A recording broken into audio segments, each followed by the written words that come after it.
Break के बाद आप सभी दर्शकों का बहुत बहुत स्वागत है और आप देख रहे हैं ग्लोबल इन्वेस्टर समिट पर जी उत्तर प्रदेश उत्तराखंड की सबसे बड़ी कवरेज, क्योंकि यूपी की यह सबसे बड़ी खबर है, क्योंकि यूपी के अंदर आपको बता दें यूपी के अंदर धन बरस रहा है। और आज दूसरे दिन आपको बता दें केंद्रीय मंत्री नितिन गडकरी यहां पहुंचे और यहां जो इन्वेस्टर समिट है उसमें हिस्सा लिया और संबोधन किया।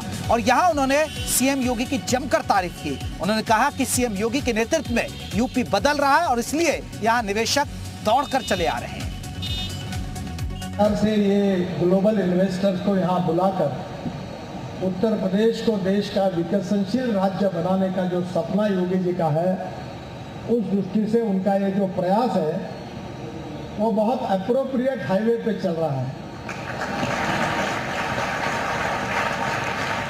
और योगी जी की गाड़ी, उत्तर प्रदेश की गाड़ी इस एक्सप्रेस हाईवे से ऐसे स्पीड से दौड़ रही है कि जल्दी ही उत्तर प्रदेश की जनता को गरीबी, भुखमरी और बेरोजगारी से निश्चित रूप से ये तकलीफ दूर होगी, ये मेरा विश्वास है।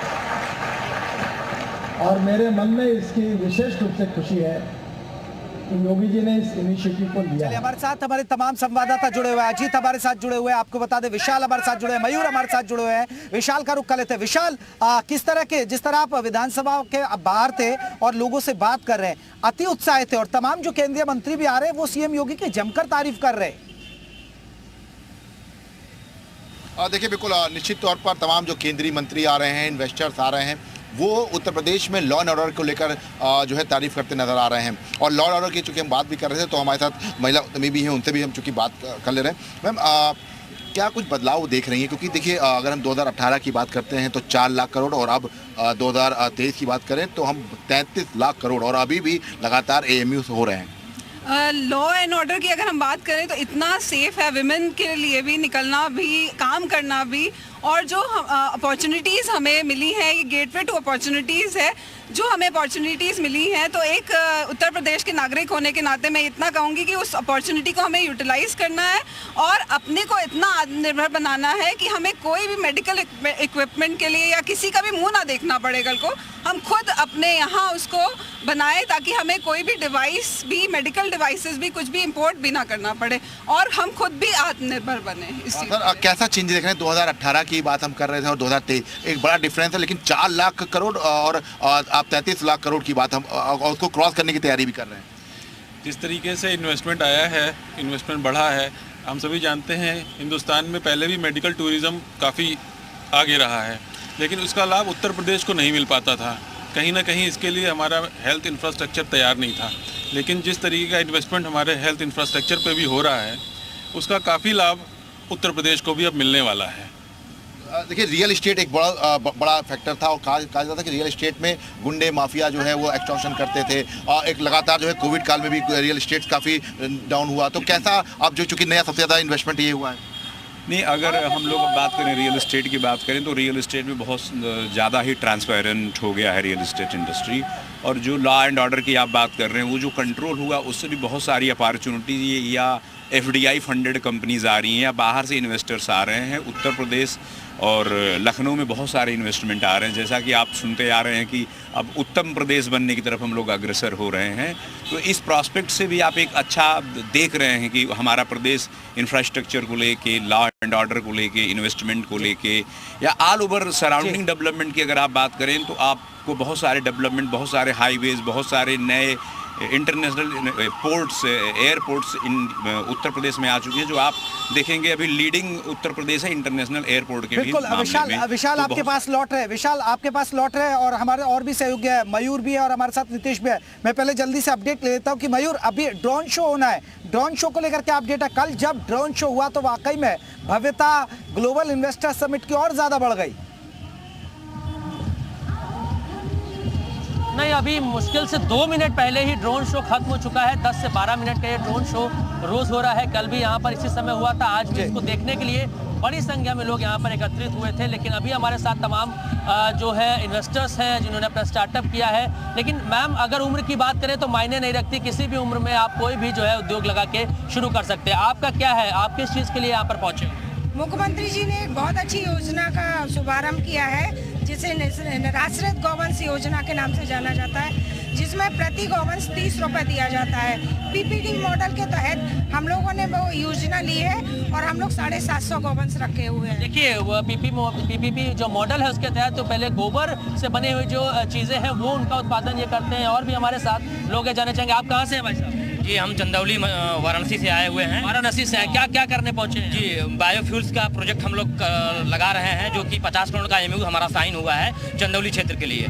बायोफ्यूल्स के सेक्टर के लिए उत्तर प्रदेश और हमारा चंदौली जो जिला है वो बहुत ही मतलब कि उसके रोजगार का और युवाओं के रोजगार। चंदौली ऐसा क्षेत्र है जहाँ बहुत ज़्यादा विकसित नहीं है, कहीं ना कहीं इससे और विकास होगा। जी जी चलिए बहुत अच्छा, आपसे बात करेंगे। आप कहाँ से हैं मैडम? लखनऊ से। लखनऊ से। आप किस चीज़ में स्टार्टअप किया? मैंने इवेंट मैनेजमेंट का कंपनी है, हम लोग लो कॉस्ट इवेंट्स करवाते हैं, जिससे सारे जो जिनको मतलब पैसे नहीं है तो वो भी। यहाँ से क्या फायदा होगा आपको और आपके इवेंट में? हमें यहाँ से आइडियाज और रिलेशनशिप एक्सपैंड करने में हेल्प मिलेगी। आप कहाँ से हैं? देखिए कोई कुछ ना कुछ जरूर सीख रहा है। ग्लोबल इन्वेस्टर समिट से जो छोटे उद्योगपति है वो भी कुछ ना कुछ यहाँ सीखने के लिए आ रहे हैं। ये एक खास बात है जिससे वो अपना स्किल डेवलपमेंट है, जो स्टार्टअप है उसे मजबूत कर सके। अजीत का रुख कर लेते हैं, फिर नीतीश का रुख करेंगे। अजीत, एक सबसे बड़ी बात है कि पहला पड़ाव योगी सरकार ने बड़ी सफलता के साथ पार कर लिया है।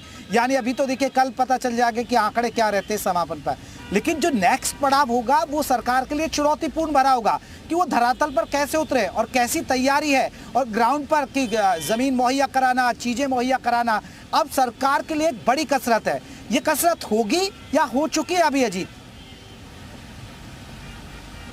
देखिए बिल्कुल जेपी, आपने बहुत ही सही सवाल पूछा और ये सवाल हर इन्वेस्टर जानना चाहता है कि वो एमयू तो साइन कर रहा है लेकिन इसके आगे क्या होना है। तो आपको बता दें, मुख्यमंत्री योगी आदित्यनाथ ने हर इन्वेस्टर के साथ एक अपना अधिकारी लगा रखा है, एक पूरी टीम लगा रखी है सिंगल विंडो सिस्टम की। जैसे ही आप इन्वेस्टर समिट से बाहर निकलेंगे आपको कोई ना कोई अफसर फोन कर देगा कि भाई आपकी फाइल यहाँ पहुंची है, अब आप कब इसमें इन्वेस्ट कर रहे हैं। तो लगातार वो फॉलो अप लेंगे और आपको देखिए जमीन पर जो है वहाँ पर ले जाएंगे, आपका दौरा कराएंगे, जो वहाँ बिजली, पानी, सिक्योरिटी, उसकी बाकायदा एक प्रॉपर टीम बनाई गई। अरविंद कुमार जो इंडस्ट्री के चेयरमैन है, सचिव industry Abhishek Prakash, chief secretary Durga Shankar Mishra, वो सभी इसको मॉनिटर करेंगे और हर हफ्ते मुख्यमंत्री योगी आदित्यनाथ को इसकी रिपोर्ट दी जाएगी। विष्णु जी हैं, फार्मा में अब एक नया भविष्य तलाश रहा उत्तर प्रदेश। हर जिले में मेडिकल कॉलेज, एम्स बन रहे हैं। कोविड में भी WHO ने तारीफ की। तो अब इस इन्वेस्टर समिट के बाद आपको लगता है कि पूरे देश में लोग जो बाहर जाते थे इलाज कराने, अब सारी सुविधाएं यूपी में हैं? हाँ जी बिल्कुल, मुझे ऐसा लगता है कि ऐसा होगा, क्योंकि अब देखिए अगर आप किडनी ट्रांसप्लांट, लिवर ट्रांसप्लांट की सुविधाओं के बारे में बात करें, हमारे जो ऐसे मरीज़ थे जो कैंसर से और अन्य बीमारियों से पीड़ित थे, अभी तक इलाज कराने के लिए वो दिल्ली जाया करते थे ज़्यादातर। तो अब वर्ल्ड क्लास सुविधाएं जो है उनको यूपी में ही मिल जाएंगी। दवाएं भी अब यहीं बनने जा रही हैं सब। हाँ, दवाएं भी यहीं बनेंगी। और जो पावर सेक्टर के रिफॉर्म्स हैं, क्योंकि फार्मा सेक्टर जो है वो कहीं ना कहीं पावर सेक्टर से रिलेटेड है, हमें जो है उन दवाइयों को, उन इम्प्लांट्स को रखने के लिए लगातार बिजली की आवश्यकता होती है, क्योंकि वो कुछ स्पेशल स्टोरेज कंडीशंस में रखी जाती हैं। तो अब पावर सेक्टर में भी काफ़ी निवेश आ रहा है, तो उससे सिचुएशन और सुधरने का हम उम्मीद कर रहे हैं। और आने वाले समय में जनता के लिए ये ओवरऑल पब्लिक के लिए, सबके लिए बेनिफिशियल साबित होगा। आर के सरन साहब, चूंकि आप इसके माहिर हैं एक तरीके से, तो जो बात हम जहां अपनी बात खत्म कर रहे थे वहीं से शुरू करते हैं। Employment, no crime, no corruption, और 33 लाख करोड़ का इन्वेस्टमेंट कहाँ जा रहा है उत्तर प्रदेश, और कितना जो व्यापारी आते नहीं थे खुद आ रहे हैं, खुद कॉल कर रहे हैं? देखिए बिल्कुल सही बात है। उसमें हमारे माननीय मुख्यमंत्री जी, अंग्रेजी में कहावत है लीड फ्रॉम द फ्रंट, वही उन्होंने किया है। जब मुख्यमंत्री जी खुद ही इसकी इनिशिएटिव ले रहे हैं और पल पल की खबर ले रहे हैं, तो अधिकारी भी एक मोटिवेशन मिलता है कि हमारा जो लीडर है वो जब इतना मेहनत कर रहा है तो हमें भी करना चाहिए। और आपने बिल्कुल सही बात कही, चीफ सेक्रेटरी से लेके IIDC से लेके अभिषेक प्रकाश जी से लेके डाउन द लाइन जितने लोग हैं वो सब लोग इसको सपोर्ट कर रहे हैं। और जो आपने ये भी बात सही बोली कि जो टीम बनाई गई है पहली बार यंगर जनरेशन की, वो मतलब जो इन्वेस्टर यहाँ आया, पोर्टल भी चालू किया, उस पर आप खुद कंप्लेन करिए, क्योंकि कई अफसरों को उन्होंने टर्मिनेट कर दिया जो व्यापारियों से बात नहीं कर रहे। हाँ बिल्कुल, हाँ व्यापारियों से उन्होंने टर्मिनेट कर दिया, बिल्कुल सही इन्फॉर्मेशन है आपका। और दूसरी चीज, वेन्यू पे भी मुख्यमंत्री जी डायरेक्ट इन्वेस्टर से बात कर रहे हैं। यही लाइन लेनी पड़ेगी।